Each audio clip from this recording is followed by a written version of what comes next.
Assalamualaikum warahmatullahi wabarakatuh. Berjumpa lagi dengan Ibu Lia di sini.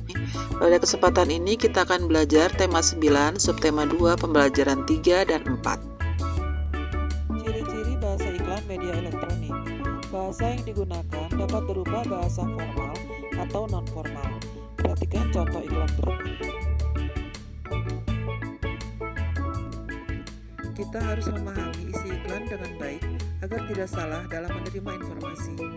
Kita dapat menjelaskan isi iklan dengan cara memahami informasi yang disampaikan tentang garis besar produk yang ditawarkan. Setelah mengetahui isi iklan, maka kita dapat membuat kesimpulan dari iklan tersebut. Kesimpulan dapat dibuat dengan cara menyusun catatan yang telah kita buat tentang informasi isi iklan. Kesimpulan dibuat dengan bahasa yang ringkas, padat, jelas sehingga mudah dipahami diri sendiri atau orang lain yang membacanya. Setelah mempelajari ciri-ciri bahasa iklan elektronik, sekarang kamu perhatikan dua buah iklan elektronik yang ada di televisi. Identifikasi ciri-ciri bahasa yang mampu menarik perhatian halayak pada iklan tersebut. Tuliskan secara detail hasil identifikasimu pada tabel berikut ini. Nah, sekarang kita akan belajar tentang peristiwa yang mencerminkan persatuan dan kesatuan bangsa. Sikap memelihara persatuan dan kesatuan dapat ditunjukkan antara lain dengan cara berikut. Memiliki perasaan sebagai satu bangsa dan satu tanah air, walaupun berbeda suku, budaya, dan agama. Mencintai dan melestarikan budaya daerah untuk memperkaya budaya nasional. Persatuan dan kesatuan di lingkungan rumah dapat diwujudkan dengan cara saling menghormati dan menghargai, tidak mementingkan diri sendiri, tidak egois, serta tolong-menolong dan saling bekerja sama. Peristiwa dalam masyarakat yang mencerminkan persatuan dan kesatuan bangsa dapat dilihat dari kegiatan berikut. Yang pertama, secara aktif berpartisipasi dalam kegiatan gotong royong.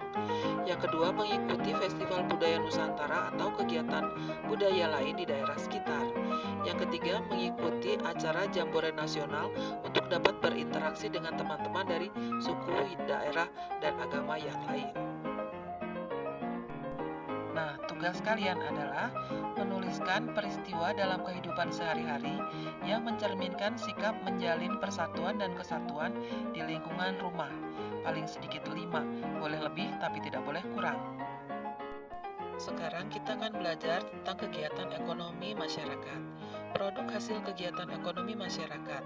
Kegiatan ekonomi adalah kegiatan yang dilakukan manusia untuk memperoleh barang atau jasa. Kegiatan ekonomi ini dilakukan dengan tujuan agar masyarakat dapat memenuhi kebutuhan hidup dan mencapai kemakmuran hidupnya. Keberagaman kegiatan ekonomi masyarakat Indonesia dipengaruhi oleh kepenampakan alam dan sumber daya alam yang ada di sekitarnya. Oleh sebab itu, hasil kegiatan ekonomi masyarakat di setiap daerah pun berbeda-beda. Perbedaan produk hasil kegiatan ekonomi adalah potensi ekonomi yang dapat dikembangkan untuk meningkatkan kesejahteraan masyarakat suatu daerah.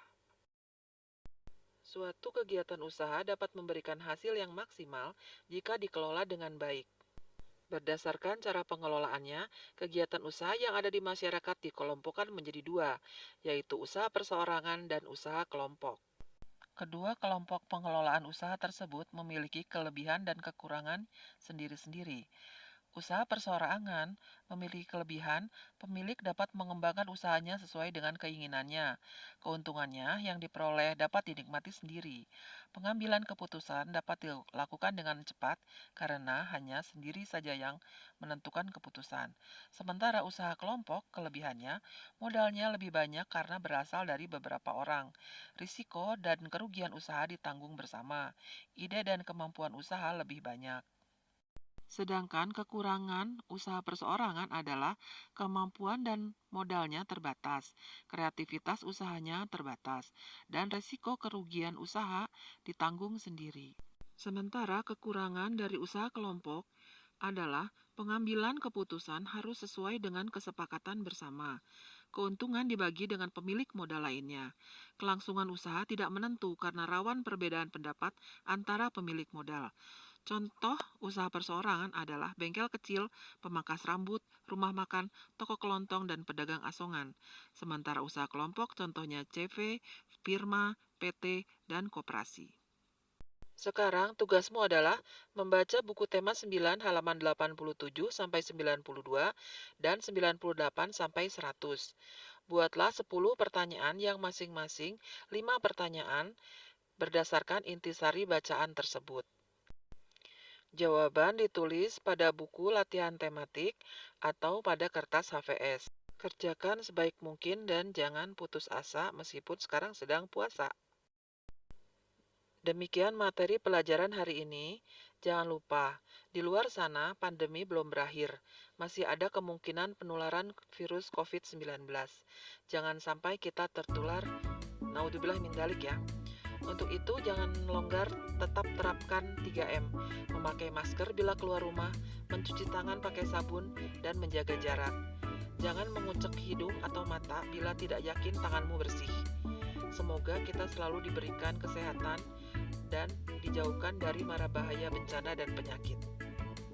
Amin, amin, amin ya robbal alamin. Demikian pembelajaran kali ini, semoga bermanfaat. Terima kasih kepada yang sudah menonton sampai selesai. Bila materi ini bermanfaat, silakan klik like dan share kepada yang lain. Terima kasih dan sampai jumpa lagi. Wassalamualaikum warahmatullahi wabarakatuh.